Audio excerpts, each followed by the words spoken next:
ফার্স্টেরটা কি আছে? রামহ গ্রামং গচ্ছতি, বলছে রাম গ্রামে যাচ্ছে। কার তলায় দাগ আছে? রামের তলায় দাগ আছে। তাহলে রাম এখানে কে? সাবজেক্ট। তাহলে কর্তি কারকে প্রথমা, কর্তি কারকে প্রথমা। নেক্সট কি আছে? রাম কলমেন লিখতি। আমি কি বলেছিলাম? দ্বারা দিয়া কর্তৃক যদি থাকে তাহলে কি হয়? তৃতীয়া বিভক্তি হয়। তাহলে কি হবে? করণ কারকে তৃতীয়া। কি বললাম? দ্বারা দিয়া। স হস্তে না খাদতি, সে হাতের দ্বারা খায়। স কলমে না লিখতি, সে কলমের দ্বারা লেখে।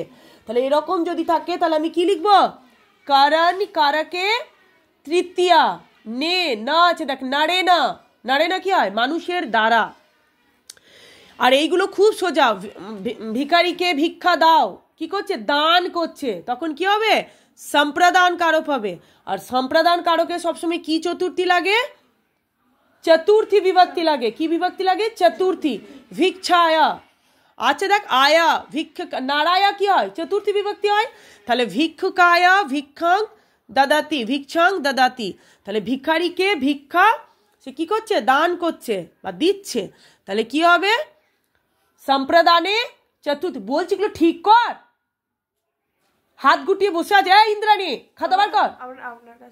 ও এই সাত থেকে ঠিক কর। প্রথমেরটা হচ্ছে বলে দিলাম কর্তৃ কারকে প্রথমা, তারপরে হচ্ছে করণ কারকে তৃতীয়া, ভিক্ষুকায়া ভিক্ষাং দদাতি, এটা হবে সম্প্রদানে চতুর্থী। নেক্সট কি আছে? বৃক্ষাৎ ফলম পততি। বৃক্ষাৎ বলছে গাছ থেকে ফলটা পড়ছে। কোথা থেকে পড়ছে? গাছ থেকে। তাহলে এতক্ষণ গাছে ফলটা ছিল, ফল থেকে কি হলো? গাছটা আলাগ হয়ে গেল। তাহলে আলাগ যখন বোঝাবে তখন কি হবে? অপাদান। তাহলে অপাদান কারকে পঞ্চমী, অপাদান কারকে পঞ্চমী। লেখ অপাদান, আপয়া দয়া না, অপাদান কারকে পঞ্চমী। নেক্সট কি আছে? বিদ্যালয়ে ছাত্র পাঠতি। দেখ এটা একটা স্থান বোঝাচ্ছে। আমি যদি প্রশ্ন করি যে ছাত্রটা কোথায় পড়তে যাচ্ছে, একটা প্লেস বোঝাচ্ছে, একটা জায়গা বোঝাচ্ছে, স্থান বোঝাচ্ছে। তাহলে বিদ্যালয় একটা কি? জায়গা, একটা প্লেস বোঝাচ্ছে। তাহলে সেটা কি হবে? স্থান যদি বোঝায়। যদি আমি বলি ক্রীড়া ক্ষেত্রে বালকাহা ক্রীড়ন্তি, তাহলে কোথায় বালকরা খেলছে? গ্রাউন্ডে খেলছে, ক্রীড়া ক্ষেত্রে খেলছে। তাহলে এটা কি হবে? অধিকরণে কি হয়? অধিকরণ কারক। ঠিক আছে? অধিকরণ কারকে কি বিভক্তি হয়? এ আছে দেখ, উচ্চারণের শেষে কি বলছে? বিদ্যালয়ে। এ থাকলে কি হয়? সপ্তমী। কি হয় রে? তাহলে অধিকরণ কারকে সপ্তমী। এরপরে আমি বলেছিলাম এই যে যেগুলো দিয়েছি উভয়তঃ, পরিতঃ, সর্বতঃ, নিকষা, এগুলোকে বলে উপপদ বিভক্তি। কি বলে?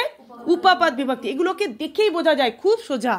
যেমন আমি প্রথমে দিয়েছি নদীম উভয়তা বৃক্ষা সন্তি। তুই দেখে বুঝে যাবি কি উভয়তা আছে। যখনই আমার এরকম উভয়তা থাকবে তখনই আমার দ্বিতীয় বিভক্তি লাগবে। তাহলে যেটা দেওয়া থাকবে, ভালো করে শুনছিস সাথে কি? যেটা দেওয়া থাকবে সূত্রটা, যেমন উভয়তা, তাহলে লিখবো উভয়তা কে অনুসার দ্বিতীয় বিভক্তি। কি লিখবো? হ্যাঁ, বা উভয়তা কে প্রয়োগ মে লিখতে পারিস। ঠিক আছে? বা উভয়তা কে সূত্র কে অনুসার দ্বিতীয় বিভক্তি। তারপরে কি আছে? পরিতঃ আছে না? কি আছে? হ্যাঁ, বিদ্যালয়াং পরিতঃ প্রাচীরাম অস্তি। বলছে চারো আর, পরিতঃ মানে হচ্ছে চারো আর উভয়ত মানে হচ্ছে দোনো তরফ। কি বলছে? দোনো তরফ। তাহলে কি বলছে? বিদ্যালয়াং পরিতঃ প্রাচীরাম অস্তি। তাহলে যখন এরকম পরিতঃ বলবে তখন কি হবে? দ্বিতীয় বিভক্তি হবে। তাহলে লিখবি পরিতঃ के अनुसार দ্বিতীয় বিভক্তি বা পরিতঃ के प्रयोग में দ্বিতীয় বিভক্তি। নেক্সট কি আছে? হ্যাঁ, সূত্রটা লিখে কি বিভক্তি হচ্ছে সেটা। তাহলে পরিতঃ के प्रयोग में দ্বিতীয় বিভক্তি। বুঝতে পারলি? প্রথমে সূত্র লিখবো, যদি উভয়তা থাকে উভয়তা, যদি পরিতঃ থাকে পরিতঃ। তাহলে পরিতঃ के अनुसार দ্বিতীয় বিভক্তি। নেক্সট কি আছে? বিবাদেনা আলাম। আলাম মানে হচ্ছে নিষেধ।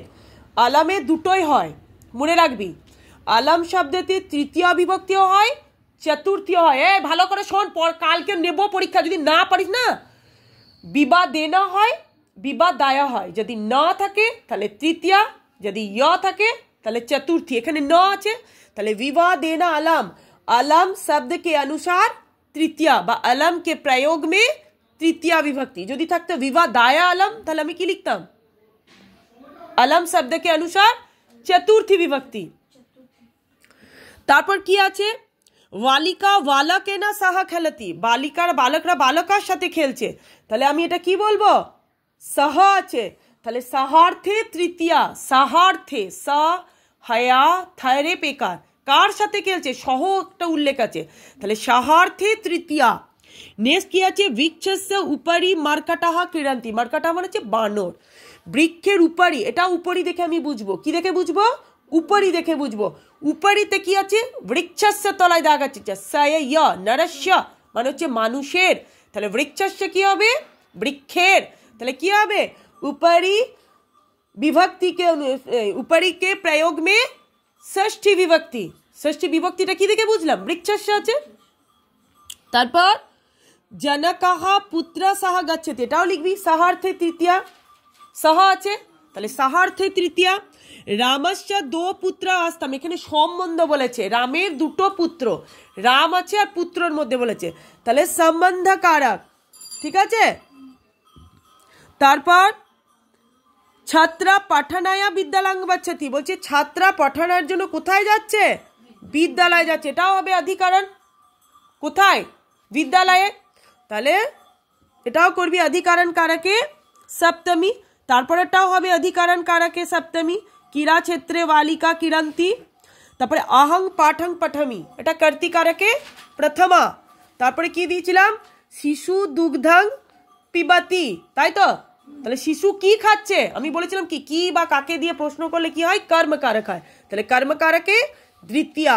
তারপর স জলে না মুখাং প্রক্ষালয়তি, সে জলের দ্বারা মুখ ধুচ্ছে, তাহলে দ্বারা দিয়া কর্তৃক থাকলে কি হয়, তৃতীয়া বিভক্তি হয়, তাহলে কারণ কারকে তৃতীয়া বিভক্তি, বুঝতে পেরেছিস। আর কারো কিছু অসুবিধা থাকলে বল, আর কারো কিছু অসুবিধা থাকলে বল। ওইটা কি বলেছে, রামস্য দো পুত্রম, তাহলে এটা হবে সম্বন্ধ কারক, ঠিক আছে।